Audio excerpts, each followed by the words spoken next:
Que el Señor les bendiga, queridos amigos, hermanos. Damos gracias al Señor por un nuevo programa más en esta Semana Santa. Estamos hablando de estos temas principales desde el punto de vista teológico y cultural. Gracias por su sintonía. Espero que vaya a buscar su lápiz y papel para poder anotar, hermano. Es importante poder conocer acerca y profundizar acerca de estos temas de Semana Santa. Estos programas son gracias a el Colegio Bautista de Teología del Salvador, que es parte del Tabernáculo Central, y hoy nos acompañan también nuestros catedráticos del seminario. Déjeme, se los presento. Tenemos al pastor Michael Velázquez del Tabernáculo también de Cojutepeque, tenemos al pastor José Luis Guadrón y también al pastor Raúl Castellón. Pastores, muchísimas gracias por aceptar la invitación. Gracias. Vale, gracias. El tema que vamos a estar abordando el día de hoy en este programa, queridos hermanos, es el tema acerca de la última cena y del arresto de nuestro Señor Jesucristo. Vamos a hablar de esos puntos especiales antes del arresto de Jesús.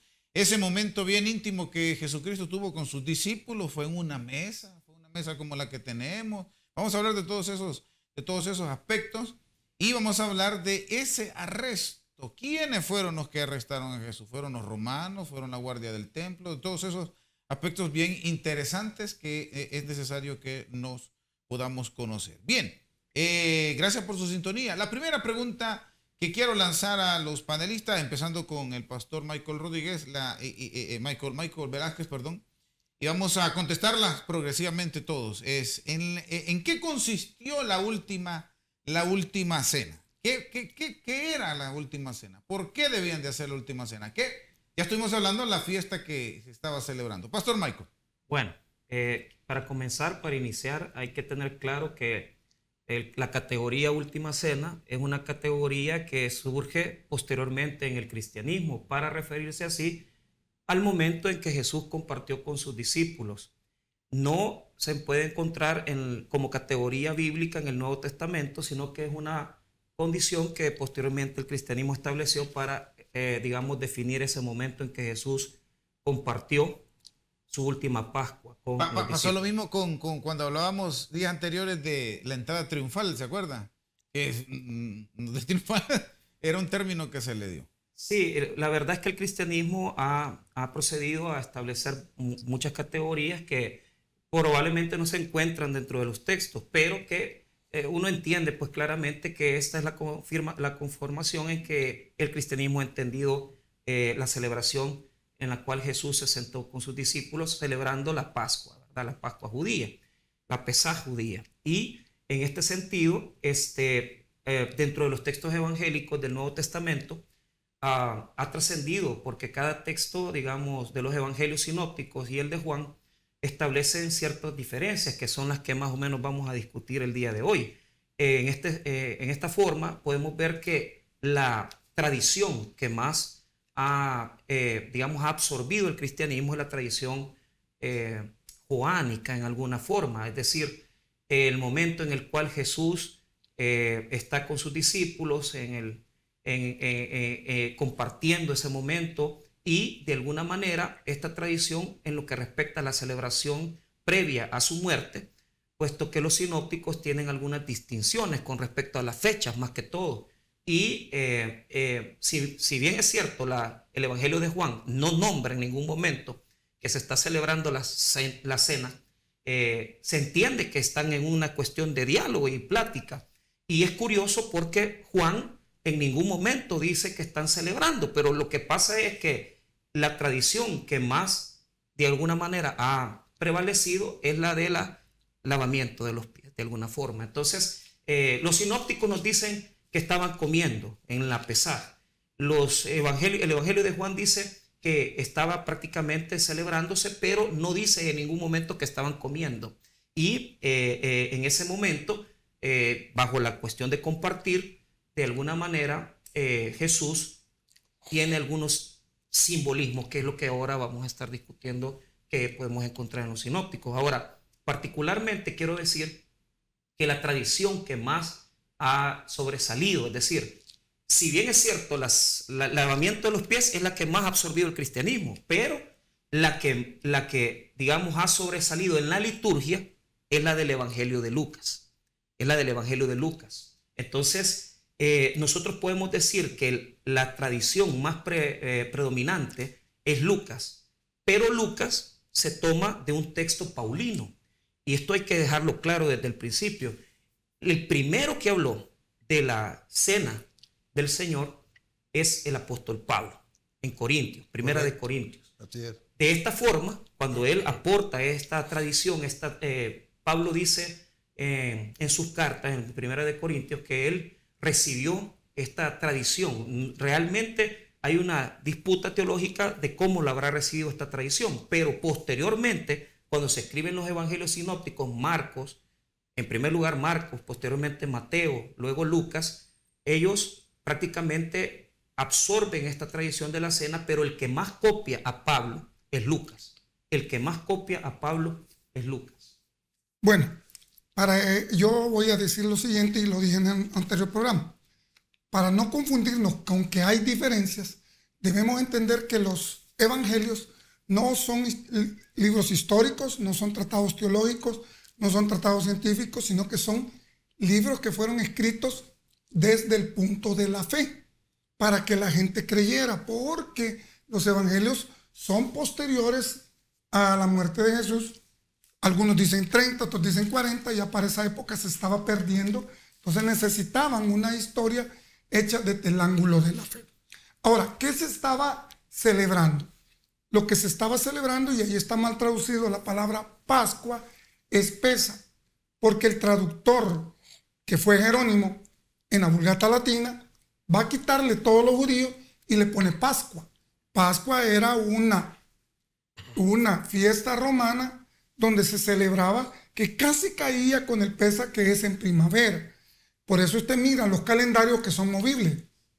Y para la época de Jesús y de Jerónimo, el calendario que estaba era el calendario juliano del año 47 en vez de Cristo, y que fue reformado por Jerónimo en el año 582.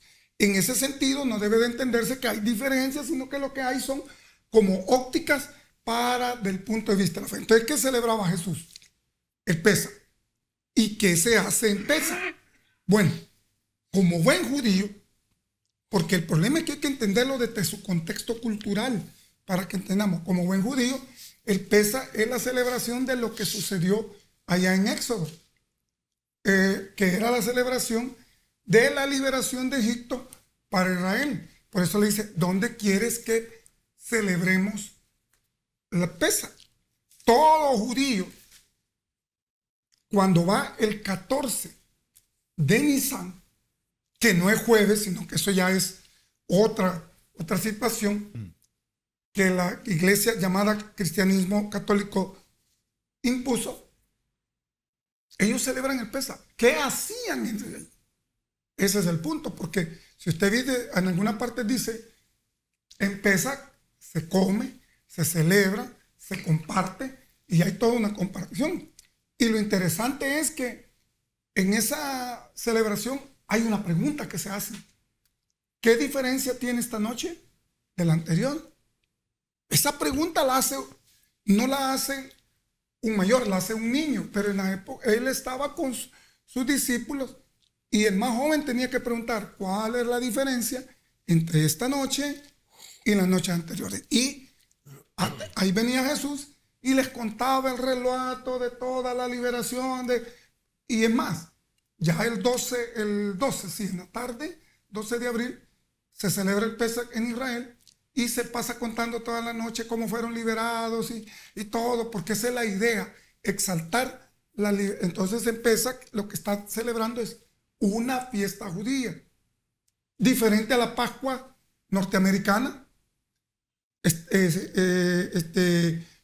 allá en Europa, porque debemos entender que él es un judío, en ese momento un judío del primer siglo en el calendario romano. Entonces, ¿en qué consistía?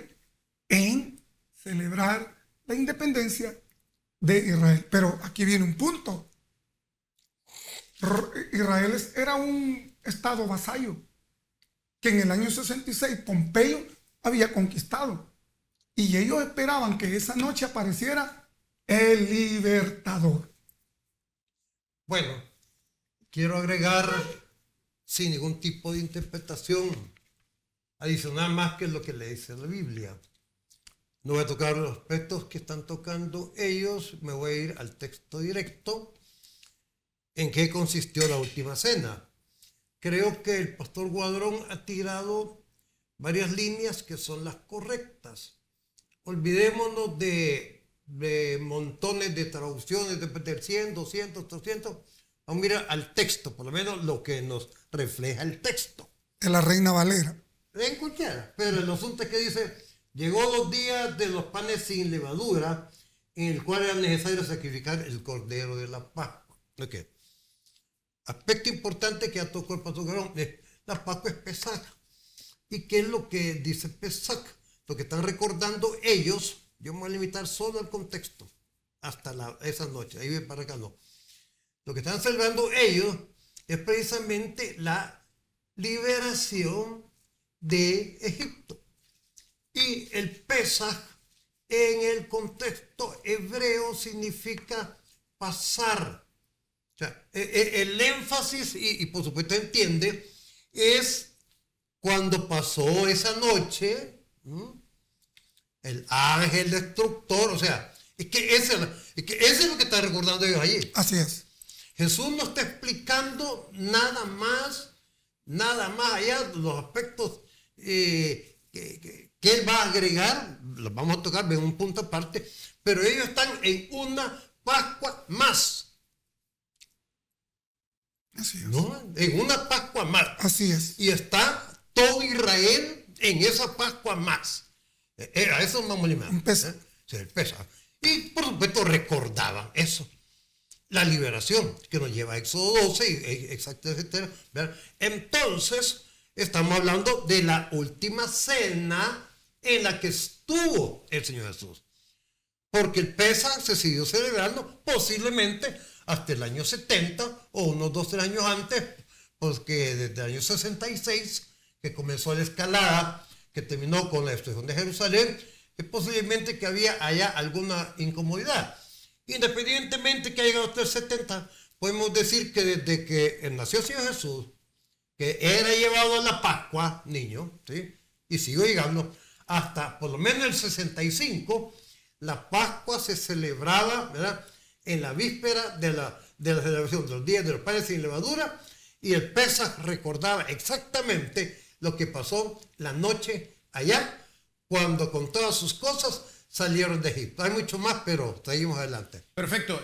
Es muy interesante saber eso porque lo comúnmente la última cena, ese fue el título. Como ustedes bien lo han presentado, se entiende que es la última cena del maestro en este caso. ¿Algo que abonar siempre a esto, alguno de ustedes? El problema. Yo quiero aportar una línea. Yo acepto que estaba celebrando Pesaj, pero no hay que confundir las tradiciones. Pablo recibe de parte, y lo dice claramente, porque yo recibí del Señor. En el texto griego, paráosis, quiere decir que lo recibió a través de tradición, no lo recibió a través de una revelación. Entonces, y dicta Pablo en su escrito en el año 52 al 56 después de Cristo. Dice así: y habiendo dado gracias, lo partió y dio, tomad, y dijo: tomad, comed, esto en mi cuerpo que por vosotros es partido, haced esto en memoria de mí. Entonces, la institución cristiana, no hay que confundir la celebración que estaba desarrollando Jesús con lo que Pablo escribió de eso. Entonces, dice él que Jesús en esa celebración, que no estamos definiendo si fue el mismo día de la celebración de Pesaj, de la cena, o fue un día después o no, estoy hablando de la tradición cristiana como se formó. Dice aquí que Pablo en su primer escrito, en 1 Corintios, en el escrito cristiano ya, elaborando la epístola a los Corintios, dice que haced esto en memoria de mí. Y el único que dice haced esto en memoria de mí y lo copia directamente es Lucas. ¿Por qué razón? Porque Lucas sigue la tradición de Pablo. Dice Lucas de esta forma, dice Lucas en 22:20, de igual manera, después que hubo cenado, tomó la copa diciendo: esta copa es el nuevo pacto en mi sangre, que por vosotros se derrama. Mas he aquí la mano del que me entrega está conmigo. Dice, cuando estaba refiriéndose al pan, dice, y lo partió y le dio y le dijo diciendo, esto es mi cuerpo que por vosotros he dado, haced esto en memoria de mí. Entonces, este texto lucano prácticamente recibe la misma tradición paulina, pero Mateo y Marcos no dicen lo mismo. Mateo y Marcos no dicen haced esto en memoria de mí. ¿Por qué? Porque Pablo recibe una tradición donde él dice, sí es cierto, Jesús celebraba el tiempo de la Pascua, pero en esa Pascua él aprovechó para instituir una cena distinta a la judía, porque él se aparta directamente. No podemos decir nosotros que Jesús, ¿verdad? Aunque sabemos que él era un judío que estaba celebrando la Pascua, pero en ese momento él tiene digamos, un tipo de gestos y acciones en donde instaura una cena distinta a la judía. Yo en ese punto quiero... Y solo Lucas lo dice. Quiero diverger porque debemos de tener en contexto de que Pablo, o sea, Saulo, era un judío. Judío de judíos y fariseo de fariseos. No podía desconocer el celebrar Pesaj. Porque si es un judío que no celebra Pesaj, no hace nada. Todo judío celebraba Pesaj. Ahora bien, ¿qué hace Pablo? Y aquí tenemos que ver esto, y por eso es el problema de decir cristianismo, porque cristianismo se instaura del 312 al 325 que sale del concilio de Nicea. Porque, atención, Jesús, no podemos desligar a Jesús de su tradición hebraica. Entonces está celebrando el Pesaj con ellos. Correcto. Pablo retoma eso de decir que recibió por tradición. Si él conocía, él recibe la tradición judía. ¿Qué es lo que hizo Pablo? Pablo va a llevar la enseñanza torágica hacia un mundo greco-romano pervertido. Porque ¿dónde se forma Pablo? En el fariseísmo. Y el fariseísmo es la base de la parte de Jesús. Él conocía a los saduceos, conocía esto. Él no desconoce las tradiciones judías. Y hablar de que fulano, y sí, pudo haberlo influenciado, pero Pablo conocía. Y si vemos ahí que Pablo no les está diciendo cuáles son los abusos que se cometían en la cena, porque ya la celebraban, pero la celebraban en un desorden. La epístola, que ese es el punto, que no es una carta, sino que una epístola, lo que persigue es corregir. Y lo que está haciendo Pablo es corrigiendo el gran cisma que tenía Corinto. Y si buscamos fechas, las fechas las han puesto los teólogos, porque si en acierta no sabemos cuándo se escribieron. Es más, algunos dicen yo lo que logro entender, para cerrar, para seguir avanzando, lo que logro entender es, obviamente se estaba celebrando el Pesaj. Sí. Pero ya Jesucristo ya estaba dando los parámetros para lo que como la iglesia por tradición lo iba. Así es. Sí, pero usar la palabra tradición es un problema. Lo que sucede es esto. Pablo recibe, o sea, lo que yo quiero decir es esto. Jesús en esa cena se comportó de una forma en donde celebró la Pesaj. Yo estoy claro que Jesús como judío celebró Pesaj, pero él instauró ahí algo distinto, que que no era tan... O por lo menos como Pablo lo recibe. Nadie lo entendió. Pablo lo recibe. Pablo recibe como memoria, como un recuerdo. Entonces dice liturgia 56. Sí, pero lo que pasa es eso. Entonces no se comportó diferente. O sea, claro, celebró Pesaj normal. Entonces Pablo no recibió una tradición. Él no puede entender Pesaj. Entonces, ¿qué recibió Pablo? Pero después, Pablo una tradición distinta al judaísmo. Está separándose del judaísmo. Un problema. Mi postura es que se separó del judaísmo. Sí, pero Pablo iba a un mundo greco-romano y le va a corregir los grandes errores que tenía ahí. Yo estoy claro que Pablo lo hace. Fuera del contexto. Sí, así es. Sí, yo estoy al contexto, Lino, porque estamos hablando de... No, lo que estoy hablando es que Pablo, a través de la tradición que recibe Pablo, se instaura como liturgia, digamos. Veamos esto. La liturgia de la Cena del Señor ya se celebraba antes que Pablo escribiera Corintios. Eso es lo que estoy diciendo. ¿Por qué? Estamos hablando Porque recibió una tradición que Jesús dijo, haced esto en memoria de mí. Entonces, la celebración de la Cena del Señor ya se hacía. Lo que Pablo hizo es copiar, tomó la tradición que ya estaba en la iglesia y la instauró en Primera de Corintios. Y posteriormente los evangelios sinópticos se diferencia. ¿Por qué? Pero yo entiendo lo que el pastor Michael está dando a entender. Sí. Pero nos salimos de... Sí, claro. No, yo estoy hablando de cómo surge. Estamos hablando de la noche. ¿Cómo surge? Yo no voy a hablar de Pesach, porque en Pesach, o sea, estoy hablando de cristianismo, de los orígenes. Es que la pregunta es ¿en qué consistió esa cena? Por eso les digo, o sea, yo entiendo la explicación posterior ya a esa Paulina, cena, explicación Paulina. Y es muy real, porque ya se posiciona la liturgia que nosotros hasta el día de ahora exactamente, nosotros lo hacemos. Ahora, los dos elementos principales que se mencionan es el pan y el vino. O sea, el del significado que representa desde ese día de la cena con el maestro con sus discípulos, ese significado, Pastor Castellón. Bueno, en ese día, yo voy a ir al contexto de lo que la pregunta dice. ¿sí? En ese día, por supuesto, es bien largo y los compañeros aquí lo van a aportar. Lo importante es que se compartió el pan y el vino. En la historia, hasta esa noche, el pan recordaba la provisión extraordinaria del maná durante los 40 años del desierto, porque está relacionado siempre con el Pesaj. Siempre. El Pesaj, aquel. Acá, el del capítulo 12 de Éxodo. Y el vino, como no era un producto del desierto, ¿verdad? En este caso, era como un simbolismo del agua que nunca faltó. Entonces, el pan y el vino recuerda que durante esos 40 años no hizo falta ni la comida ni la bebida para poder digerir correctamente los alimentos. Por de pronto, ahí me quedo. Sí, empieza culturalmente hablando de un judío, no solo se comía pan y vino, sino que se comía el cordero y hierbas amargas. Sí. Que hasta ahora no saben, algunos sostienen que hierbas amargas era lechuga, que era pepino, que era cebolla. Sí, pero no sabemos.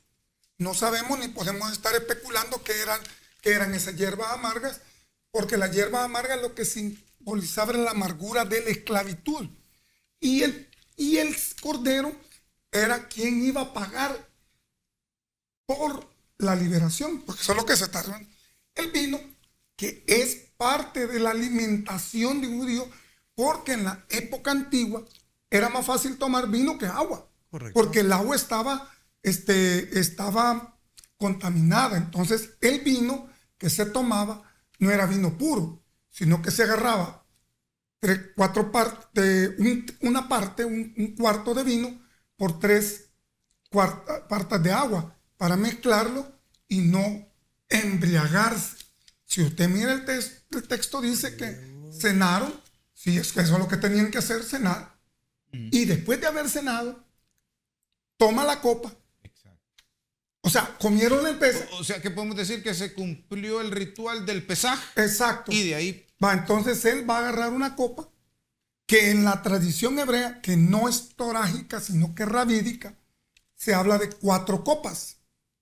Y esa última copa es la copa, según la tradición rabídica, porque eso ya está en los rabinos, ya no es una cuestión que esté en el texto, no la vamos a hallar. Sí. Era la copa de Elías, quien como Dios. Y el Mesías es el que iba a tomar esa copa. Por eso en la actualidad, quiero decirle, se sigue celebrando el Pesaj en Israel y se absorben 4 copas, porque hay 4 verbos allí que están en el Éxodo 12 y no me voy a detener. Y la última es la de Elías, que venga el Mesías. Entonces, el pan era una cosa redonda sin levadura, porque la levadura significaba contaminación. Y voy a decir un dato. El pan tenía que prepararse y lo más que podía durar en la preparación de la masa, por eso se llama matzah. Tiene que comer matzah. Son 8 días, 18 minutos. Después de 18 minutos, si el pan no se tira y se leuda, entonces ese pan no sirve. Entonces lo que hizo Jesús es seguir la tradición hebraica y por eso celebra con vino y después él va a hacer un rito con los apóstoles donde va a hacer un berit en su sangre y va a hacer simbolismos, ¿sí?, de ese berit al que le llamó nuevo pacto. Estamos. Esa es la parte cultural histórica. Ahora bien, después de un montón de tiempo, allá después del año 400, Jerónimo y toda la gente comenzó a interpretar y qué era, qué simbolizaba, qué era. No, pero hay que ver qué simbolizaba en ese momento. Sí. En ese momento. Allá, fuera de eso, pues son especulaciones que pudo haber sido, porque hoy cualquiera inventa cualquier cosa. Entonces, pero en el momento, eso es lo que estaba haciendo él. Yo difiero con esa postura. ¿Por qué? Porque lo que puedo aportar nada más es que Justo L. González, en un libro que se llama El culto cristiano, él establece, bajo investigación histórica, que las primeras celebraciones, los ágapes, donde se reunían en casas los cristianos, ya se partía el pan. Entonces, cuando se escriben los evangelios, que estamos hablando que si Jesús muere y resucita en el año 33, o sea, no estoy definiendo días específicos, ya la tradición de la iglesia, de las comunidades que se reunían, era partir el pan. Y dice Justo L. González que después de celebrar Sabbat, se reunían los grupos judíos para poder en ágapes compartir la comida y celebrar la cena del Señor. Eso quiere decir que cuando, vuelvo a repetir, los evangelios se escriben, ya la tradición de partir el pan ya se hacía, pero que en el nombre de Jesús. ¿Qué quiere decir eso? En los evangelios se establece que Jesús dijo así. O sea, esto es lo que los evangelios transmiten. Digamos, la perspectiva que transmiten los evangelios es que cuando Jesús partió el pan y compartió la copa, dijo esto: tomando la copa, habiendo dado gracia, le estoy leyendo Mateo 26, 27, sí. Y habiendo dado gracia, les dio, diciendo: bebed de ella todos, porque esto es mi sangre del nuevo pacto, que por muchos es derramada para remisión de los pecados. Y os digo que desde ahora no beberé más este fruto de la vid hasta que el día en que lo beba nuevo con vosotros en el reino de mi Padre. Entonces, ya había conciencia en Jesús cuando él celebra la Pesaj, que lo que estaba haciendo es tomando los elementos judíos, es decir, el pan de la cena de la Pesaj y en la copa, y diciendo: este es mi cuerpo, porque es un símbolo profético, donde él está anticipando que al día siguiente él va a ser quebrantado, su cuerpo va a pasar por un sufrimiento extremo y va a derramar su sangre. Y los evangelios revelan que había conciencia de Jesús. Ahora, ¿qué historicidad pueden haber en los evangelios? Pues ese es otro tema. Sin embargo, ya el evangelio de Mateo, copiando de la tradición de Marcos, dice que la sangre es derramada para remisión de pecados y alega esto, escuchen, que por muchos es derramada. Por muchos es derramada. Eso no lo dice Lucas. Eso no lo dice Lucas, lo dice Mateo y Marcos, y dice: ya él estaba entendiendo que el simbolismo de la copa era un derramamiento de su sangre, y el pan iba a ser proféticamente al día siguiente él torturado y morir en la cruz del Calvario. O sea, Jesús ya anticipaba su muerte proféticamente. Pastor Castellón, antes de irnos a la pausa, el significado de lavar los pies del maestro, en este caso Jesús, a sus discípulos. Y abonado a eso, con su opinión, para irnos al corte después, sí. Si en la actualidad lo podemos hacer, pues, porque yo he visto muchas iglesias que lo hacen. Nosotros como bautistas, a menos como tabernáculo, no lo practicamos. Bueno, agradecemos todo el aporte, Pastor Michael, ¿verdad?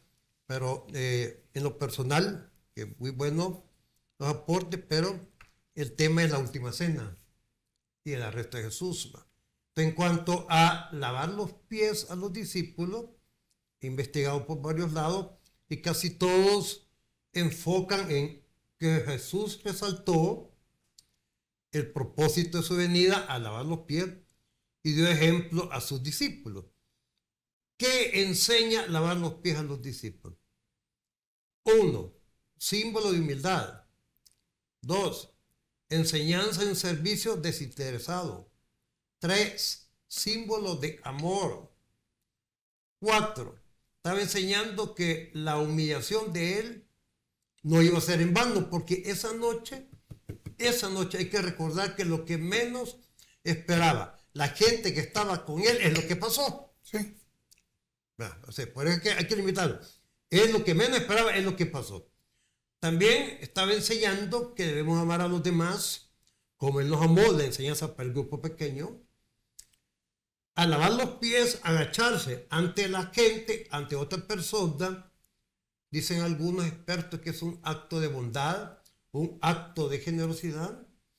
También el agacharse, siendo él, llamémosle, la máxima autoridad espiritual en ese contexto, elimina rangos entre los discípulos, elimina rangos, y él está dando el ejemplo. Y el más importante, ser siervo de los demás. El que se humilla será enaltecido. Ahí mi aporte por de pronto. ¿Y es necesario en la actualidad? Para mí no. Para mí no. Se podía hacer en algún tipo de evento, algún tipo de ceremonia, hoy en día pero creo que el punto de vista es de que, o sea, sabemos de los rituales de lavamiento, pero lo hacía cada quien. Correcto. No es así. Lo que pasa es que para esto tenemos que irnos nuevamente a esa cultura. Y esto se practicaba y lo practicó Abraham. Porque si ustedes miren en capítulo 18, dice que venían 3 varones. Sale Abraham y les dice, siéntense aquí, traeré agua para lavar los pies. ¿Por qué? Porque Abraham interpretó, en esa época ya existían los árabes y los árabes eran muy dados a la idolatría porque adoraban al dios del polvo. Entonces, limpiar los pies y lavárselos era un símbolo de hospitalidad en esa época. Ahora, mi pregunta es... Pero aquí quiero símbolo de hospitalidad y de humildad. Entonces, la pregunta es si lo podemos hacer ahora. Mire, para ser humilde no necesita lavarle los pies a nadie. Porque la palabra humildad, desde el punto de vista nuestro occidental, es una cosa, pero del punto de vista de los mundos de aquella época es otra. Entonces, ¿qué vamos a entender por humildad? Que fue baja, que lo que él dice, no había rango, nosotros decimos que tipo más humilde, tiene mucho dinero, pero viene a comer aquí. Entonces es un símbolo de hospitalidad, de humildad y de limpieza ritual. Exacto. ¿Ve? Ahora que lo practiquen, pues sí, pero ¿cuál es el objetivo? Sí, sí lo digo porque las posturas de algunas iglesias es, como se lo celebró en la Santa Cena el Señor, hay que hacerlo, pero fue la única ocasión. Sí, pero que lo que pasa es que eso es ya un ritualismo que pertenece a una cultura propiamente dicha. Entiendo. Vamos a ir a una pausa y ya nos vamos a meter de lleno en el Getsemaní y en el arresto específicamente de Jesús. Así es que la invitación es que siga en sintonía. Ya regresamos unos minutitos de una pausa comercial.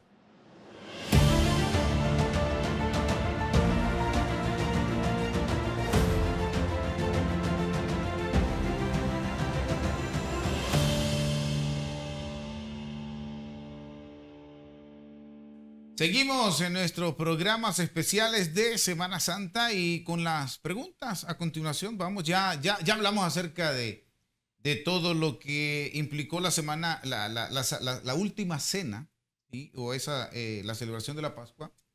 Y hoy vamos a hablar cuando Jesús después de esa cena se traslada hacia el Getsemaní. Y la pregunta, vamos a unir dos, o sea, ya en el Getsemaní, cuando Jesús va a orar, dimensionó el castigo que se venía y por eso hubo una representación física en él. O fue sangre o fueron como gotas de sangre. Entonces, esas dos preguntitas son las que vamos a discutir cuando si dimensionó Jesús ese sufrimiento. Pastor Michael. Bueno, los evangelios hablan acerca de un momento donde él se turbó. El Evangelio de Juan habla acerca, en Juan capítulo 12, 27, ahora está turbada mi alma. La palabra, con las disculpas del caso por el griego, tarazo, quiere decir que se conmovía. Esto lo tomaron los teólogos alemanes y comenzaron a hablar de la psicología que Jesús pudo haber experimentado ante su sufrimiento. Y hubo un grupo de teólogos que manifestaban que cuando Jesús experimentaba dolor o sufrimiento, él, con el conocimiento anticipado que tenía que expresar, digamos, un dolor más fuerte que los demás. Claro que esas posturas comenzaron también a erradicarse en la teología y posteriormente, ateniéndonos nada más al texto bíblico, Lucas es el que aporta ese momento en Getsemaní de dolor. Y cuando habla de ese momento crítico, la palabra que ocupa en el texto griego es la palabra agón. Quiere decir que cuando él estaba orando, la palabra agón, que significa una lucha.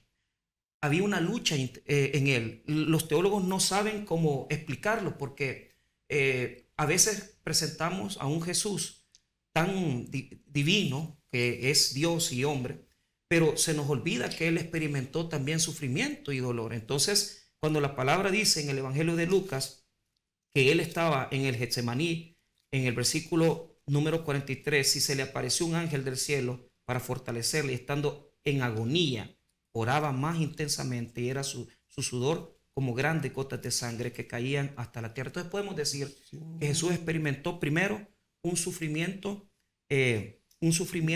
físico que se manifiesta en las gotas de sangre. Según el texto, experimentó una lucha emocional, posiblemente espiritual, de lo que estaba viviendo, porque también la teología ha preguntado en qué momento realmente él experimentó su lucha. Si fue un dolor en la cruz del Calvario o fue en Getsemaní. Hay teólogos que presentan perspectivas y dicen, no, la lucha de Jesús fue en Getsemaní y se manifiesta por ese texto, por esa palabrita, agón, que está en ese versículo. La verdad es que Jesús experimentó, percibió dolor y percibió una expectativa de sufrimiento. ¿Qué profundidad pudo haber tenido? Lo desconocemos, no lo sabemos, pero los textos revelan que sí experimentó preocupación. Bueno, en ese punto vamos a decir lo siguiente, y no está malo ocupar el griego koiné, que data del año 1596 en el texto de Nestlé, porque es lo que tenemos. La palabra agón o agonía significaba un sufrimiento extremo. Es el estado que conlleva hasta la muerte. Ahora, ¿pero por qué ese sufrimiento externo? Veamos el contexto histórico otra vez. Él sabía, primero, de una traición, que la traición duele, y duelen los sentimientos porque traiciona la confianza de una persona. ¿Cómo se ha sentido cualquiera de nosotros cuando somos traicionados? Sentimos mal. Queremos a veces hasta matarnos por la traición. Segundo, él había presenciado, y esto es bien importante, había presenciado cómo el Sanedrín juzgaba. Porque hay un procedimiento, cuando veamos el arresto de Jesús, que el Sanedrín no respetó. Y la pena de muerte, pena caret se llama.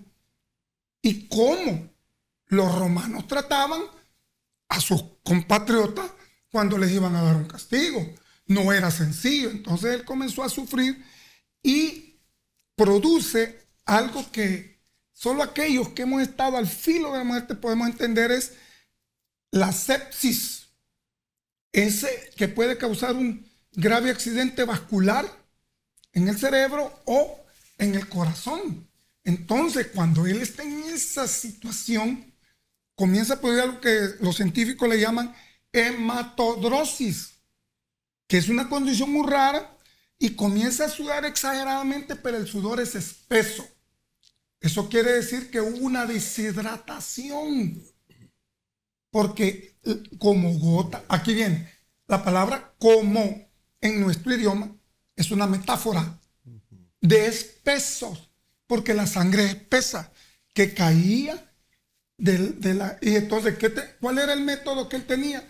Lo que entre los hebreos se llama la tefilá, el rezo, la oración. Entonces él hacía más oraciones porque estaba en esa condición. Prueba de ello es que cuando él regresa donde están sus discípulos, los discípulos están dormidos. ¿Por qué? Porque lo que dice el pastor Castellón es cierto. Ellos no entendieron lo que estaban haciendo. Vámonos, hermano, no entendían eso de que alguien me va a entregar. Porque Pedro todavía impulsivamente le dice, yo iré hasta la muerte contigo. Y todavía le dice, cuando canta el gallo, y eso lo vamos a discutir, que si era un gallo o no era un gallo, ¿me vas a negar? No, yo no. Jesús estaba en un sufrimiento extremo que podía haberlo llevado hasta la muerte. Claro, él conocía lo que venía. Pues. Todos tenemos miedo, todos. Terror, pánico, que nos paraliza. Entonces, ¿qué hizo él? Su oración ahí estaba, haciéndolo talmente que le causó ese estrés, que sudara excesivamente con unas gotas de sudor tan espeso que el escritor en una metáfora dice como gotas de sangre. Ok. Representamos a una institución bíblico-teológica seria, formal,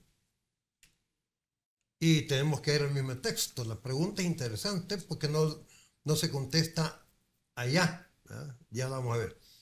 Dice, dimensionó Jesús los castigos que padecería.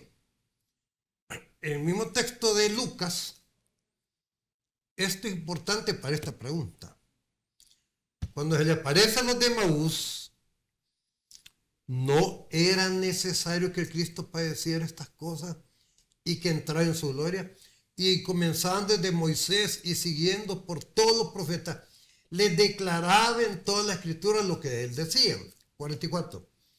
Y les dijo, estas son las palabras que os hablé estando aún con vosotros, que era necesario que se cumpliese todo lo que está escrito de mí en la ley de Moisés, en los profetas y en los salmos. Entonces les abrió el entendimiento para que comprendiesen la escritura. Y les dijo, así está escrito, y así fue necesario que el Cristo padeciese y resucitase de los muertos. Primer aspecto importante es de que sí estaba 1,000,000% consciente de que había venido. Segundo aspecto, y este aspecto que espero que satisfaga a una inquietud que vive del pastor Michael, porque nadie contesta algo que quiero tocar en cuanto a lo de la agonía y en cuanto a todo eso que él tenía. Hebreo nos amplía un poquitito. Cristo en los días de su carne, ofreciendo ruegos y súplicas con gran clamor y lágrimas al que le podía librar de la muerte, fue oído a causa de su temor reverente, y aunque era hijo, por lo que padeció, aprendió obediencia. Okay. Fue oído. Entonces eso quiere decir que en Getsemaní, en ninguna millonésima de momento estaba en juego el que él se arrepintiera o que él dudara por lo posterior a Lucas, a lo que él había venido.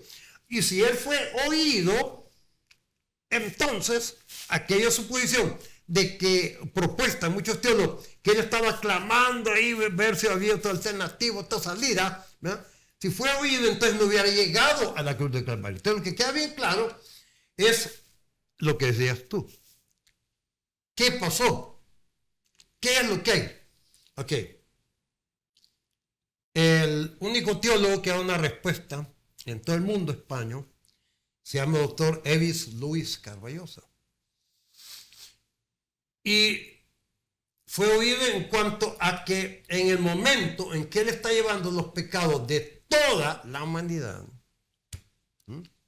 él se separa del Padre, aunque sea, me decía el doctor Carballosa, a mí personalmente, aunque sea por una milésima de segundo, pero en ese asunto es que él fue oído. Una práctica que no está desarrollada en ningún lugar. Tenemos que interpretarlo. En donde ellos hablan acerca de que en ese momento la comunión eterna de la deidad se tenía que cortar, porque Dios no puede tolerar el pecado. Y a raíz de eso, y por eso es que cuando fue oído, no tiene lógica que iba a renunciar. Sí. Es que está la oración, dice, la oración y la voluntad. O sea, él dice, esto es lo que yo quiero, pero me someto a tu voluntad. Por eso es que Jürgen Moltmann, en El Dios crucificado, o sea, después de un largo periodo en teología donde hablaba de la impasibilidad de Dios, es decir, que Dios no siente, es más, por un tiempo determinado, este texto del ángel estuvo desvinculado en algunas traducciones porque no podían entender cómo Jesús podía experimentar sufrimiento. Si Él es Dios, ¿por qué va a necesitar, verdad, una fortaleza? Entonces, definitivamente hubo un dolor de parte de Dios. Sí, el Padre, cuando se vio desvinculado de su Hijo en la cruz del Calvario. Yo diverjo en ese punto por las siguientes situaciones. Esas son interpretaciones de teólogos. Vamos al hecho. Aquí vamos al hecho. Estamos viendo un ser humano. Sí, correcto. Que conoce y sabe lo que le va a venir encima. Okay. Y tiene miedo como ser humano. Okay. ¿Sí? Okay. Quiero decir, la pregunta ¿tenía miedo a morir o tenía miedo de estar separado de Dios? Todo. Es que el problema es que la interpretación separado de Dios es un problema porque el creador no tiene dolor. Porque si tiene dolor ya no es el creador. Por eso, pero ese es Hebreos escribiéndole a quien. Vamos al 8. Si es que aquí de que fue oído. No. Si eran gotas de sangre o no. No son gotas de sangre, es sudor.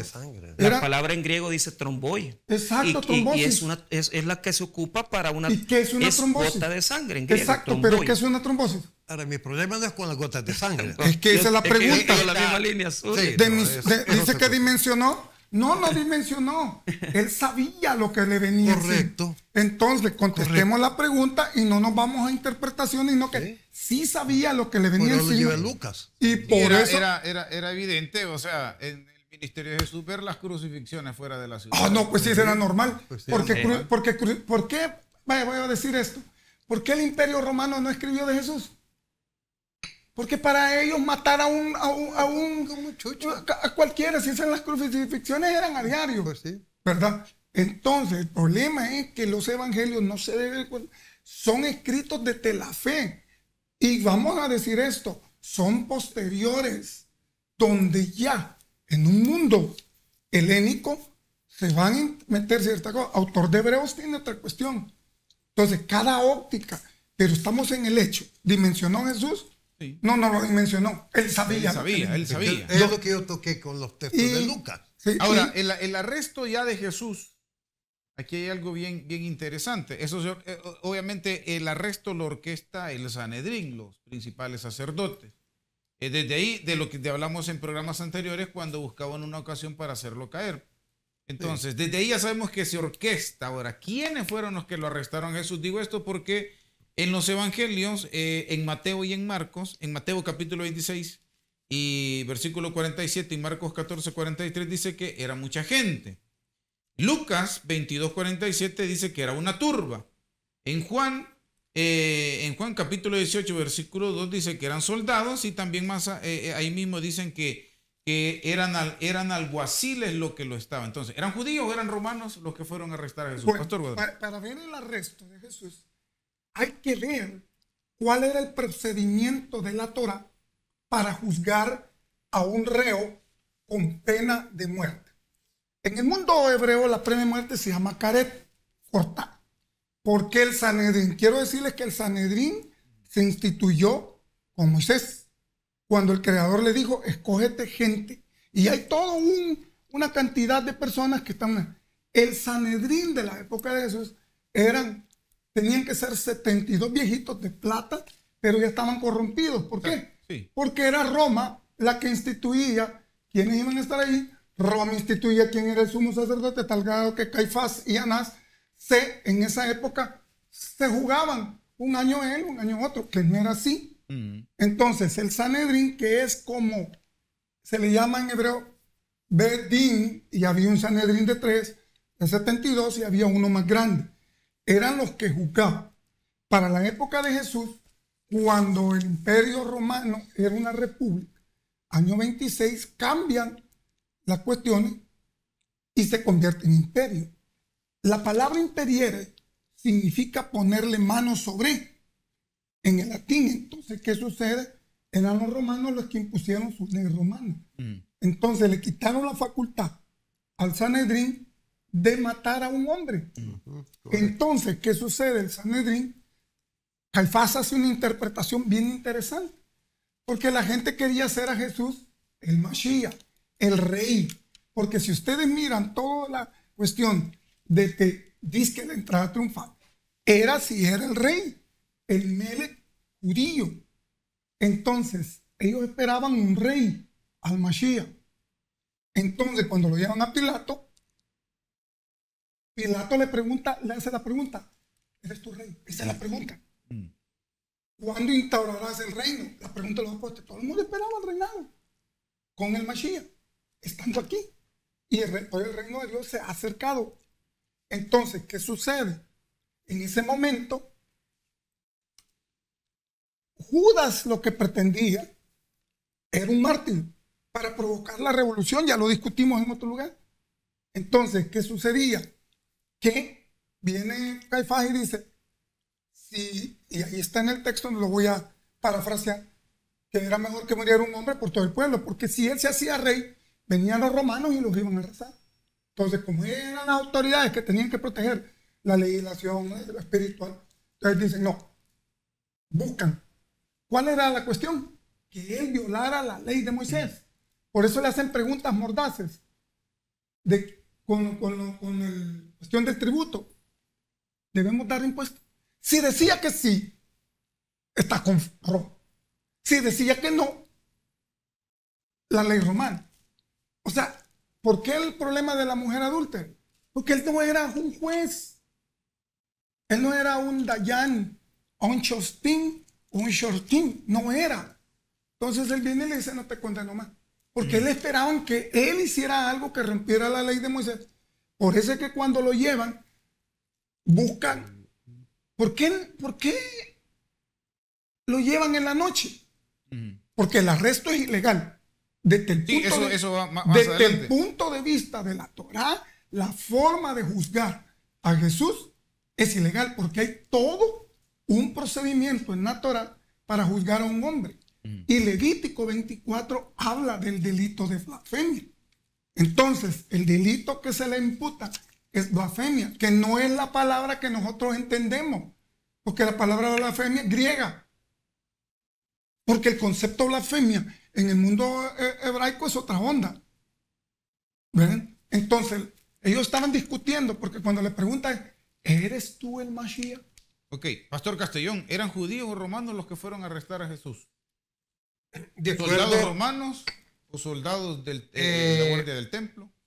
Habían soldados, pero soldados que estaban contratados por el tribuno. O sea, había una compañía de soldados que trabajaban para el tribuno y alguaciles de los judíos. El asunto es de que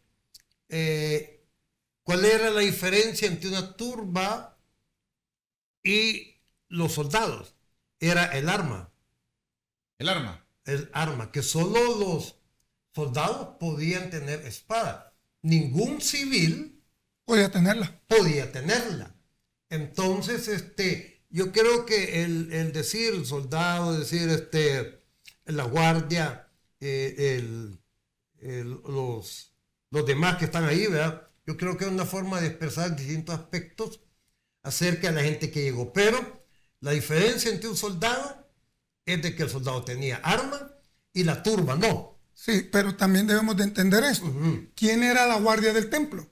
¿Quién cuidaba el templo? Eran los saduceos. Los saduceos. Entonces, la palabra, ojo, alguacil, sí, shoftim, eran los que tenían que ir era como los policías. Sí. Entonces van los policías del templo. Exacto. Ahora, junto con mucha gente, la palabra turba significa un grupo de gente que está descontrolada, que había sido, ojo, pagada por el Sanedrín, porque si tú te das cuenta, hay momentos en que le hace una pregunta a Jesús que me llama la atención.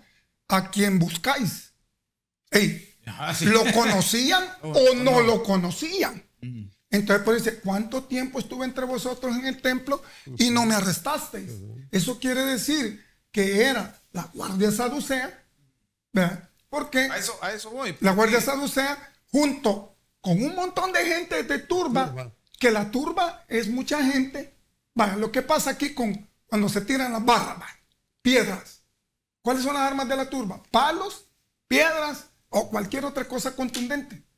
Soldados eran los que llevaban la espada, pero era la guardia del templo. Exacto. Sí, correcto. No eran romanos, porque el problema aquí a juzgar es, en el derecho hebreo, es un delito de blasfemia. Sí, hay que dejar muy claro eso porque, o sea, en este punto de la historia, de este acontecimiento, el arresto de Jesús, aquí era el problema con los judíos. El Sanedrín. Sí, una cuestión. Después se traslada, eso va a ser el siguiente programa, después este problema se traslada a Pilato. Correcto. Sí, porque, atención, ¿por qué?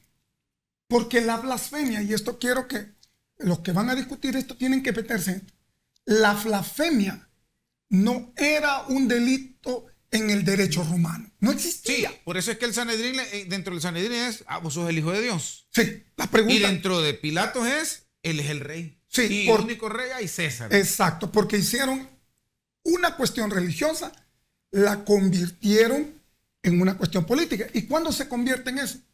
Cuando le dice, he interrogado al hombre ahí y no encuentro delito. Porque cuando le hace la pregunta, ¿eres tu rey? Y él contesta que una frase que va a dejar a cualquiera en aquel tiempo. ¿Quiénes eran los amos del mundo? Los romanos. ¿Quiénes ponían reyes y quitaban? Los romanos. Y le dice, mi reino no es de este mundo. ¡Ey! Eso es una bomba para este que está ahí.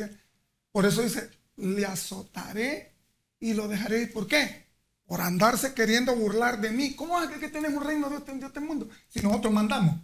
Entonces viene, y atención, cuando le dicen a él que van a ir al César, entonces cuando Pilato dice, no. Entonces, pero les pregunta, ¿qué quieren que haga con él? Crucifíquenlo. Vaya, se los entrega y hace un rito que se llama la vaca desnucada, que está ahí en la Torah. Lavarse las manos era un rito judío. Cuando hallaban un muerto, los sacerdotes llegaban, porque eran los que y cuando no sabían quién eran, se lavaban. Y ya no lavamos la mano. Ok, termino con una pregunta al pastor Michael, y ahí terminamos ya la participación. ¿Fue legal el arresto de Jesús? Pues los evangelios presentan, bueno, hay que entender que los evangelios presentan una condición de ilegalidad desde el primer instante. O sea, primero por la cantidad de gente que tuvo que participar del procedimiento para arrestarlo. Era totalmente absurdo reprimirlo de esa forma si era una persona nada más.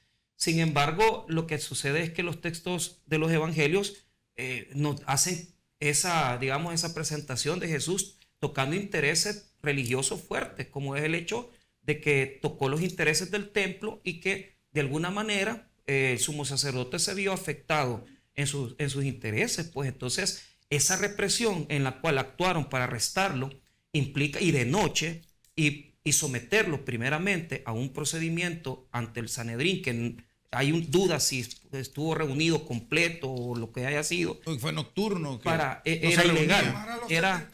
Era totalmente ilegal hacerlo de noche. Tenían que hacerlo de día. Pero como preponderaba la ius gladis, que era el derecho que pues, el Imperio Romano tenía para establecer, matar a las personas que estaban actuando en contra del imperio, entonces tenían por obligación que preparar todo ahí adentro en el juicio judío para ver cómo iban a encauzarlo en la causa política, en la causa romana, al siguiente día, ¿verdad? Sí. Que muchos dicen que es un solo proceso y otros dicen que se estableció dos causas, porque al presentárselo al juicio romano, o sea, pasa la noche, lo humillan, él blasfemia, lo acusan y al siguiente día cambian la causa.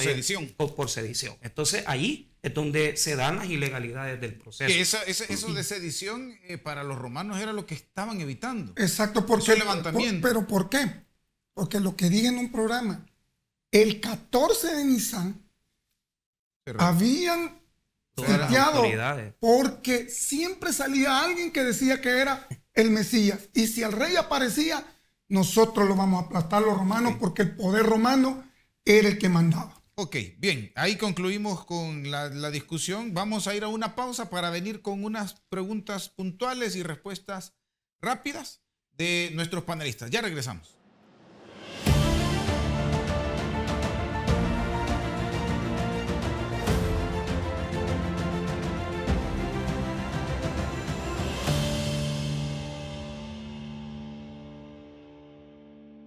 Gracias por seguir en sintonía, queridos hermanos. Estas preguntas formuladas rápidamente las hemos incautado, las hemos formulado de acuerdo a las interrogantes que muchos de ustedes tienen. Algunas ya fueron contestadas, queridos hermanos, pero vamos a abordarlo. Pastor Castellón, en la última cena, cuando estaban congregados ahí, ¿solamente estaban Jesús y sus discípulos? ¿Habían mujeres sirviendo? ¿Habían otras personas sirviendo, Pastor Castellón? Yo diría que no estaban solo ellos, porque el texto, en todos los textos, el Señor Jesús había ordenado a Pedro y a Juan que fueran a preparar los elementos.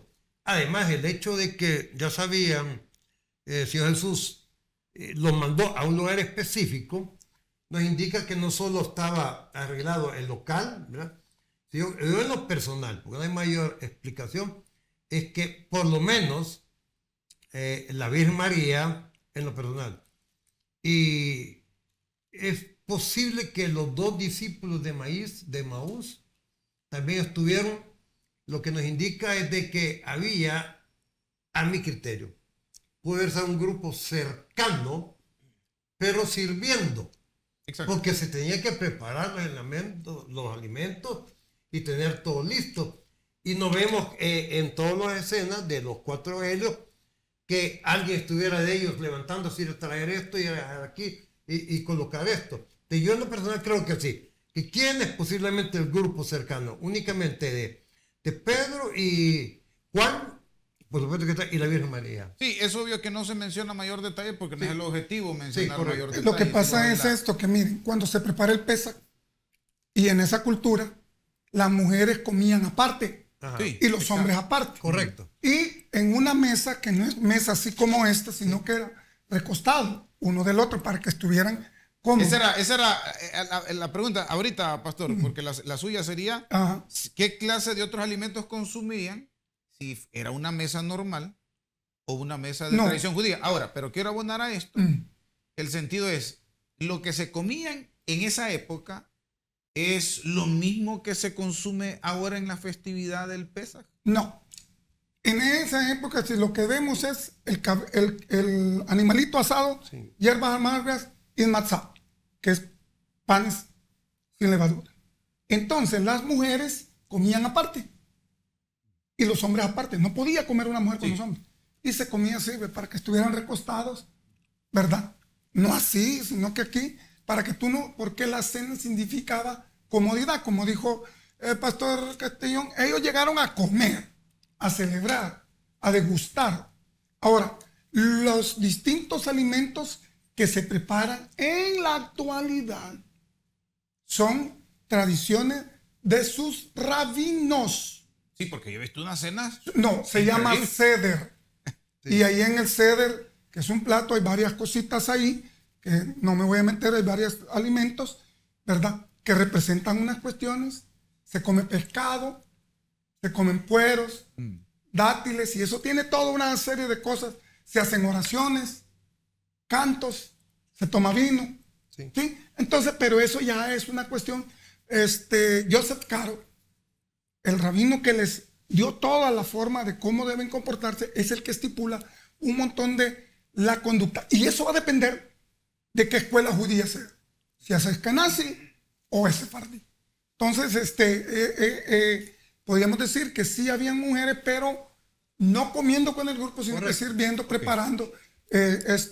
Y podría darse que no solo estuvieran 12, lo que pasa es que es... El énfasis. Sí, no, el problema es que es Da Vinci, cuando va a pintar un cuadro, el que es una representación es como la cruz que nosotros conocemos, pues, bueno, ese va a ser la Tau o la X, así. Entonces, Pastor Michael, ya mencionamos, pero ¿alguna opinión acerca del lavado de los pies? Si es un ritual que ¿En qué consistía? Si se podemos, ya lo contestamos. Pues, y ese pastor de que el tema es este. Por lo menos los evangelios, Mateo, Marcos, Lucas, presentan la cena. O sea, presentan que Jesús cenó con sus discípulos. Pero Juan hace un cambio y ese es el punto.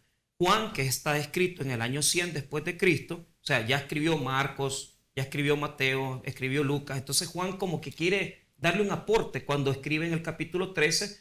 Si bien es cierto, están en el aposento alto, pero el problema es que están cenando y no están cenando. Es ahí donde Juan sustituye la cena del Señor por el lavamiento de los pies. ¿Por qué? Porque si bien es cierto, para este tiempo ya se había previsto esa cuestión. O sea, si nosotros vivimos la cena del Señor como un símbolo, no tiene ningún resultado espiritual dentro de la congregación en el sentido de compartir, de unidad. Lo que Juan está queriendo decirnos es, señores, si no hay un sentido de humildad dentro de la congregación, nosotros podemos estar partiendo el pan y podemos estar haciendo el símbolo de beber el jugo de uvas, pero si estamos en conflicto, si estamos separados, si hay jerarquías dentro de nosotros, entonces no sirve el símbolo. Lo que sirve es el espíritu del lavamiento de los pies. Entonces la iglesia hoy en día tiene que acercarse más al hecho de que seguir practicando la cena del Señor como ese memorial, pero con un espíritu de unidad, de humildad, de ayudarse, de colaborarse, para que podamos tener un sentido espiritual más grande del símbolo y del ritual del lavamiento de los pies. O sea, lo que prevalece es el espíritu con el que Juan cambia, sustituye la cena por el lavamiento de los pies, que es la unidad. Por eso Pablo va a corregir y comienza diciendo que había divisiones entre vosotros y todo. Exacto. Ahí está bien. Ok, bien, gracias por el tiempo. Vamos a dejar hasta aquí el programa. Sigue en sintonía usted de los siguientes. Faltan 2 programas más, queridos hermanos. Así es que para que usted pueda nutrirse de todo este conocimiento que a veces pues no lo teníamos. Bueno, ahora lo tiene. Así que la invitación es para que nos siga sintonizando. Gracias, mis estimados maestros. Gracias a usted por su sintonía. Nos seguimos viendo a la misma hora por el mismo canal en estos programas de Semana Santa auspiciados por el Colegio Bautista de Teología de El Salvador. Bendiciones.